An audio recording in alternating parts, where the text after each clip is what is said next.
introduce you to Humberto Renova. Humberto graduated from Visions Charter School and is going into nursing. He works as a CNA at a Concentric Healthcare Solutions and lives at home with his parents at Yesenia.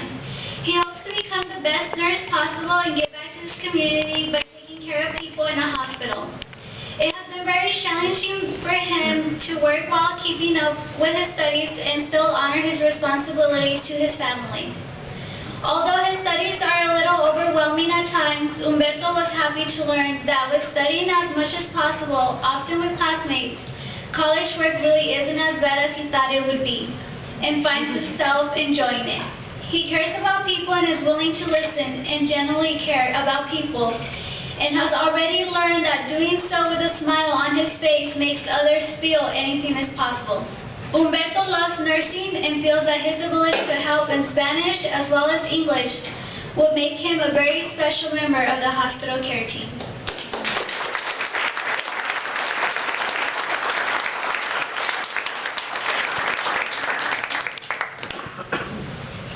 Hi, my name is Humberto Renova, and I'm going to receive the Martina Garcia de Duran Cerda Memorial Scholarship. Martina Garcia de Duran Cerda was born in Douglas, Arizona on April 7, 1934 to a family of migrant workers. She spent her childhood in Agua Prieta, Sonora, Mexico, and her adolescence was spent in Douglas.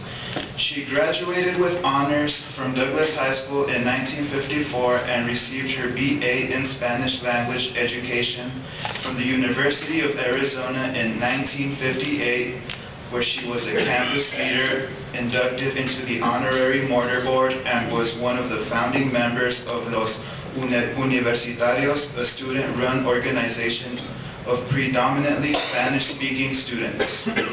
Martina taught ESL, then Spanish language at Rincon High School as she pursued her MA degree. She was the foreign language representative to the TUSD board and taught language methodology courses at the UA. In 1966, Martina was part of the original team of educators who co-authored the NEA-sponsored The Invisible Minority, stimulating bilingual education legislation in the U.S. In the 1970s, she established the Foreign Languages in the Elementary Schools program in Iowa. Her language program is now district-wide. Thank you.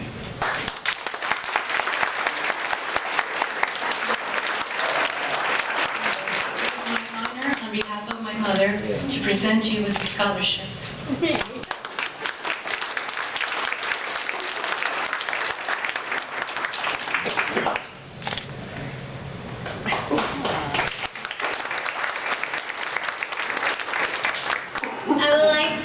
Introduce you to Juan Reyes. Juan is a single father in the U.S. Air Force with two young sons, Isaiah and Elijah. Juan has used his bilingual skills to translate in the Air Force when needed. He enjoys his involvement as a member of the Hispanic Heritage Committee, especially reading Spanish books to children who are interested in learning. He plans on pursuing a degree in business and becoming a restaurant business owner. Trying to acclimate from the military to being a student was very strange, as he thought his age difference was pretty obvious. It was tough at first because he hadn't attended a civilian college campus in over 9 years, and the adjustment wasn't easy. He graduated from the U.S. Air Force Community College with an associate's degree in armament systems. He also took Spanish proficiency tests so he could take deployments where Spanish translators would be needed.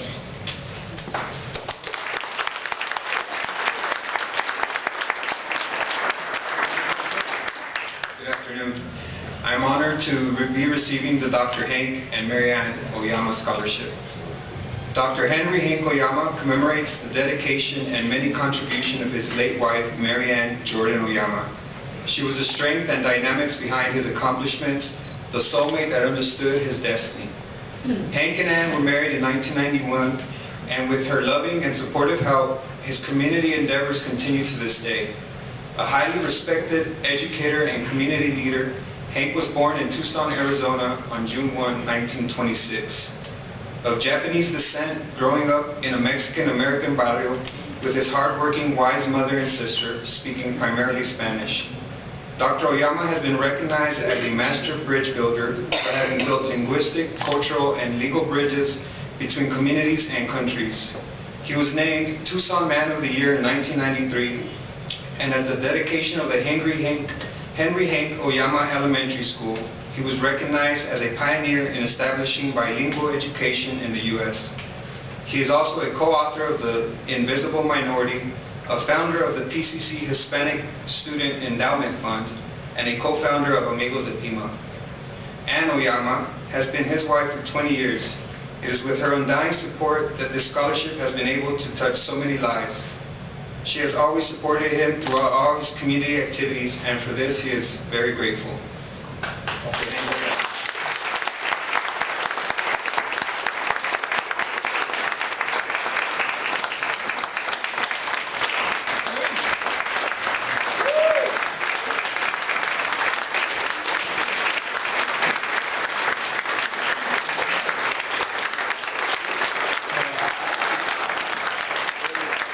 Thank you very much.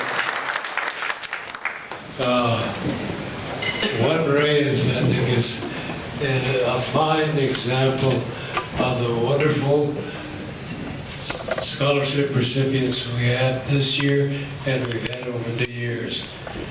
Juan Reyes is a single father in the U.S.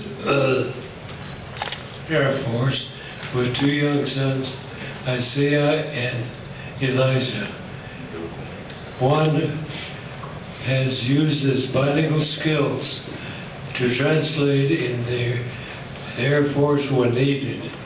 He enjoys his involvement as a member of the Hispanic Heritage Committee, especially reading Spanish books to children who are interested in learning. Excuse me if I'm a little halting in my speech. I just got out of the hospital and I'm still unsteady. He plans on pursuing a degree in business and becoming a restaurant business owner. Trying to acclimate from the military to becoming a student was very strange, as he felt his age difference was pretty obvious. It is tough at first because he hadn't attended a civilian community college campus in over 9 years, and the adjustment wasn't easy. He graduated from the U.S. Air Force Community College with an associate degree in armament systems. He also took Spanish proficiency tests so he could take deployments where a Spanish translator would be needed. You know, I'm especially glad that he is receiving the Henry Hank Oyama and Ann Oyama Scholarship, but also the Laura Ann Scholarship, because for the last 20 years, my wife has been by my side, and she has contributed as much as I have in community activities, and we appreciate very much all her efforts. And Juan, congratulations, and a lot of success in the future.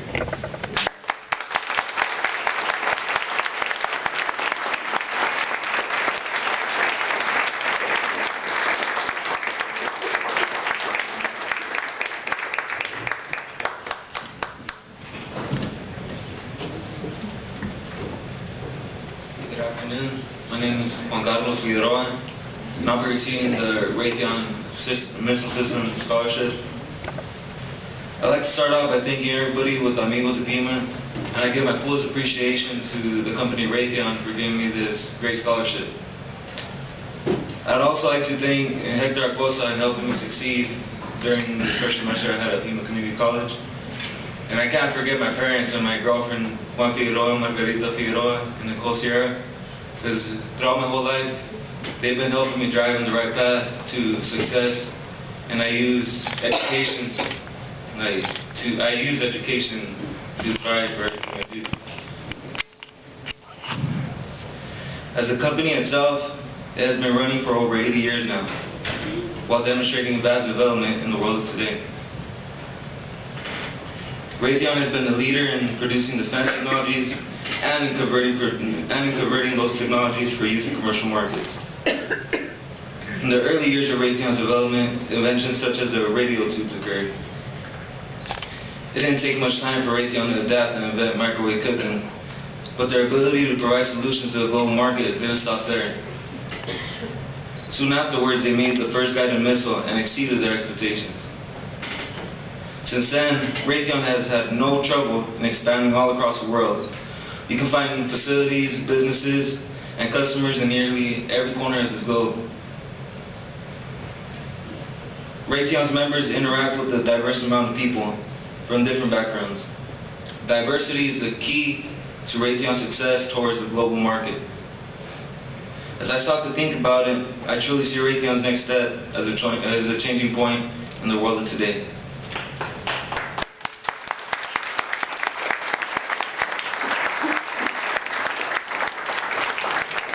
As you know, no representatives are here for Raytheon today, so on behalf of Raytheon, I want to award this scholarship to Juan, who aspires to be an engineer and hopefully make a difference in our future.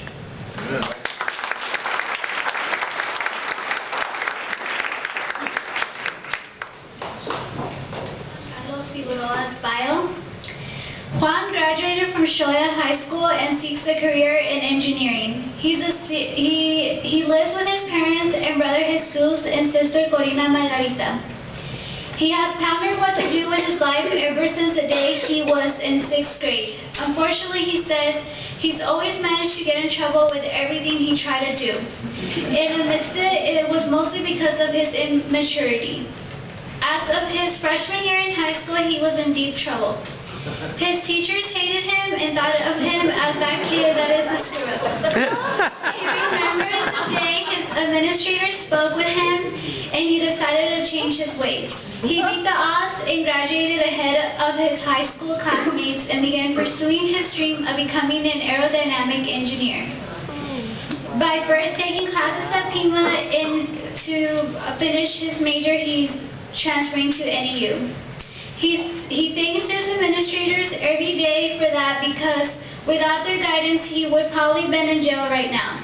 He came from a 2.0 GPA in his sophomore year to graduate with a 3.0 his senior year.